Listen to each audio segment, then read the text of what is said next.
On va soigner les raccords. C'est-à-dire qu'on va faire en sorte que quand on utilise cette image de bonbon, les raccords se voient beaucoup moins que tout à l'heure. Alors, on active le calque d'arrière-plan, parce que c'est sur lui qu'on va travailler. Les trois autres calques, là, ne vont pas vraiment bouger. Le calque d'arrière-plan. Et on va faire quelque chose d'assez particulier, c'est-à-dire que on va déplacer les bords de l'image vers le milieu. Et pour ça, on va utiliser le filtre de décalage. Donc vous avez activé le calque d'arrière-plan dans la palette des calques. On va dans le menu filtre, divers, translation. Oui, ils ont changé le nom. Avant, c'était décalage. Filtre divers, translation. Là, vous avez la case aperçue qui est cochée, ce qui ça va vous permettre de voir directement derrière ce que ça donne. Et vous êtes en option reboucler, c'est excellent, c'est ce qu'il faut. Et vous bougez l'horizontale et la verticale, c'est-à-dire que vous allez déplacer vraiment les bords de l'image. Ça ne marche pas, il va falloir que je déverrouille le calque, désolé. Avant de faire ça, pour que ça marche, je vais devoir déverrouiller le calque d'en dessous, qui actuellement est verrouillé, comme vous le voyez. Bon, donc annuler. On va déverrouiller le calque d'arrière-plan en double-cliquant sur lui. À ce moment-là, on voit qu'il est indiqué calque 0. Oui, ça veut dire qu'on crée un calque tout à fait normal, non verrouillé. C'est une sécurité chez Adobe, le calque d'arrière-plan est verrouillé. Donc j'ai double-cliqué sur le calque pour le déverrouiller. Je vais dans Filtre divers, Translation. Et là, ça marche. Voilà. Donc on est en train de déplacer.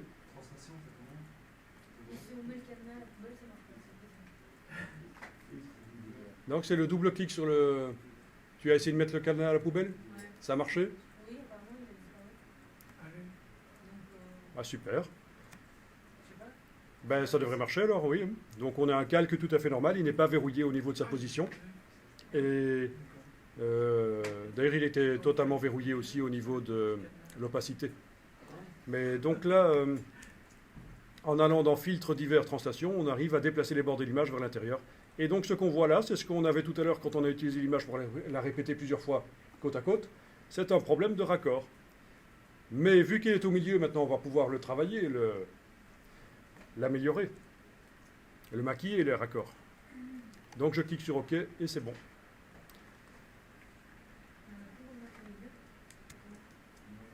Donc il ne faut pas exactement le mettre au milieu, c'est à peu près à l'œil. Ça n'a pas vraiment d'importance. Il y a une solution, il suffit de regarder quelle est la dimension de l'image et faire une translation d'une valeur la moitié de la largeur et la moitié de la hauteur. Si on voulait vraiment faire une translation tip-top, que ça tombe au milieu, mais ça n'a pas trop d'importance en fait.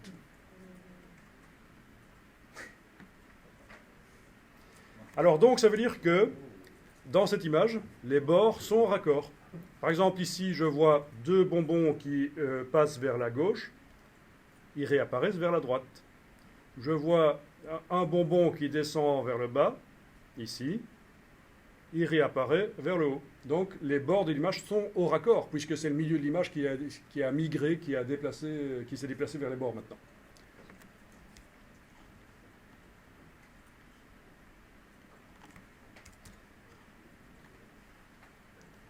Bien. Et je dispose de trois bonbons ici que je vais pouvoir placer. Par exemple, je prends un des calques et avec l'outil de déplacement, je déplace. Oh super. Il me dit que la couche de destination est masquée. Tiens, le masque est toujours enclenché, c'est bizarre ça. Donc je vais sortir du mode masque.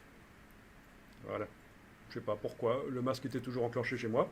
Donc je sors du mode Quick Mask. Oui, il m'a mis un message bizarre. Pas toujours facile à comprendre. Il me disait, mais la couche de destination est masquée. C'était comme ça, tiens. Voilà. Bon, là, c'est le genre de message un peu obscur. Au début, c'est pas un peu difficile Photoshop à cause de ces messages qui sont pas très explicatifs. Ok. Donc, c'était le Quick Mask qui était enclenché, il ne devait pas l'être. Dans la palette des calques, je travaille sur un des calques des bonbons. et je déplace. Et je vais le mettre... oui, ça c'est le premier qu'on avait fait, il est vraiment foireux au niveau du bord, hein. Mais bon, je vais le placer de manière à maquiller les raccords. Il est possible que vous ayez l'impression que le déplacement est un peu erratique, ça bouge dans tous les sens. C'est le magnétisme en fait. Voyons un peu ce qui se passe si on désactive le magnétisme dans le menu affichage. Voilà, c'est plus cool. Dans le menu affichage, vous avez le magnétisme qui était enclenché. Et ça veut dire que l'objet se collait à tout ce qu'il rencontrait. Depuis que le magnétisme est désactivé, quand je le déplace, c'est beaucoup plus souple.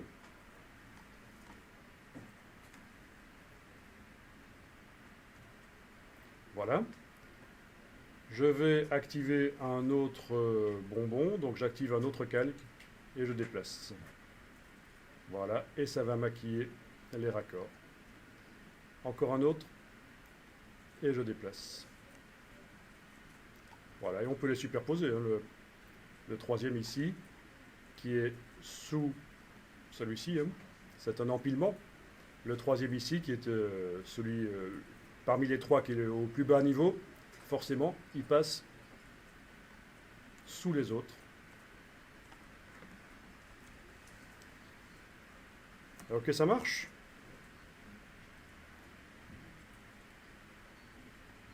On arrive à faire ça?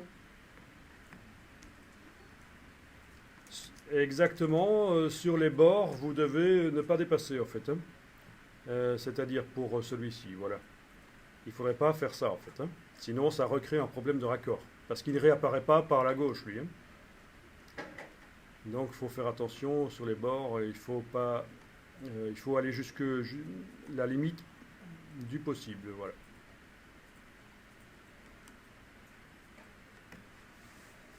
Ok. Et alors maintenant on va utiliser quelque chose que vous avez découvert par hasard tout à l'heure, alors qu'il ne fallait pas, c'est dupliquer les objets en les déplaçant. Donc dans les logiciels Adobe, pour dupliquer en déplaçant, c'est toujours la touche Alt pendant qu'on déplace, qu'on soit dans Illustrator, InDesign ou n'importe quoi. Et donc avec l'outil de déplacement, j'enfonce la touche Alt et je vais déplacer un des bonbons, et ça fait une copie. Voilà. On est d'accord?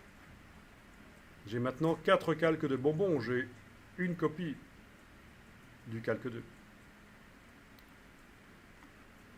Alors bien entendu, ils sont orientés de la même manière, et ça risque de se voir quand on va utiliser le motif. Donc on va le tourner, la copie qui est là. La copie qui est là, on va l'orienter différemment de l'original. Et pour ça, il suffit d'aller dans Édition, Transformation manuelle. Édition, Transformation manuelle. Et ça devrait entourer d'un cadre le bonbon qui est sur le calque. Donc c'est évidemment CTRL-T sur le PC, c'est quelque chose qu'on utilise très souvent, la transformation manuelle, donc vous pouvez vous souvenir du raccourci clavier CTRL-T. Alors voilà.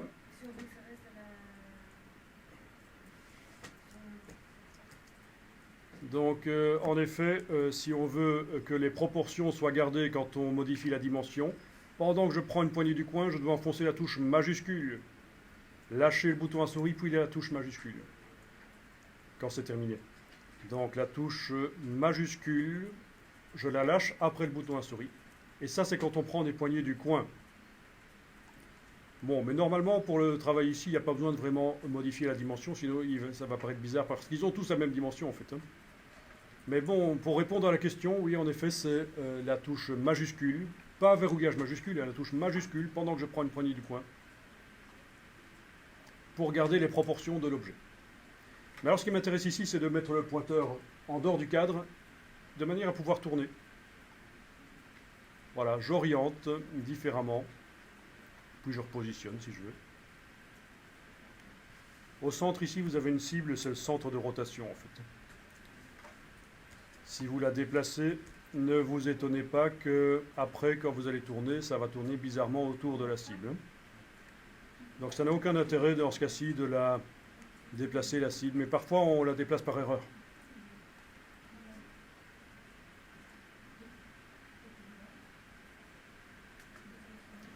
Voilà, après c'est vous qui allez...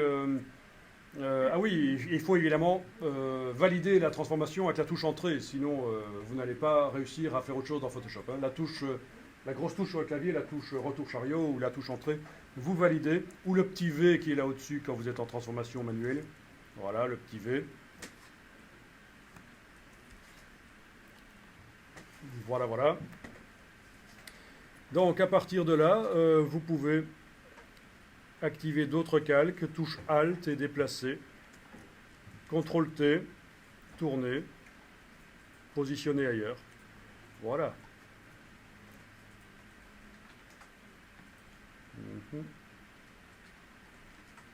Valider avec la touche entrée.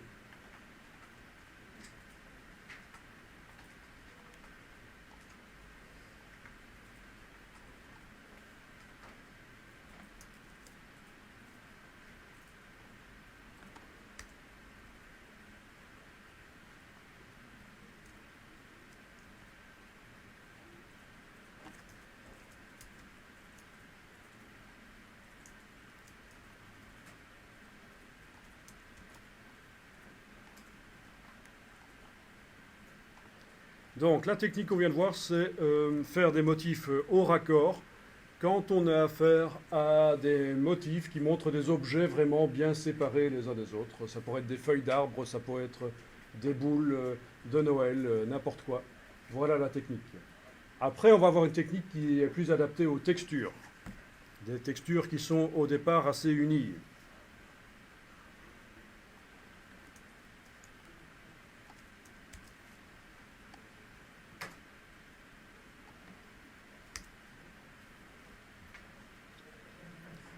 Ok.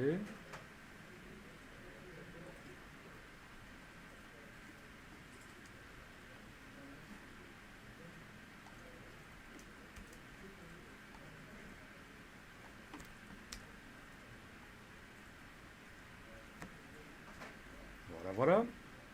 J'enregistre.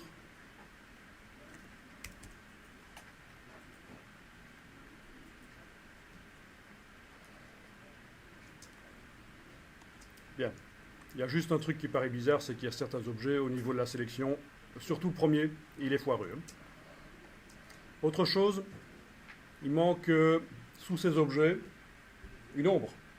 Ben oui. Si je regarde la plupart des bonbons dans l'image originale, là je vais afficher uniquement le calque d'en dessous en enfonçant la touche Alt et en cliquant sur son œil. C'est un système pour n'afficher rapidement qu'un seul calque. Touche Alt et cliquer sur l'œil dans la palette des calques. Je n'affiche que le calque original. Tous les bonbons du dessus ne sont pas affichés. Vous voyez que les yeux dans la colonne de gauche ne sont plus là. Touche Alt, à nouveau, ça les fait réapparaître.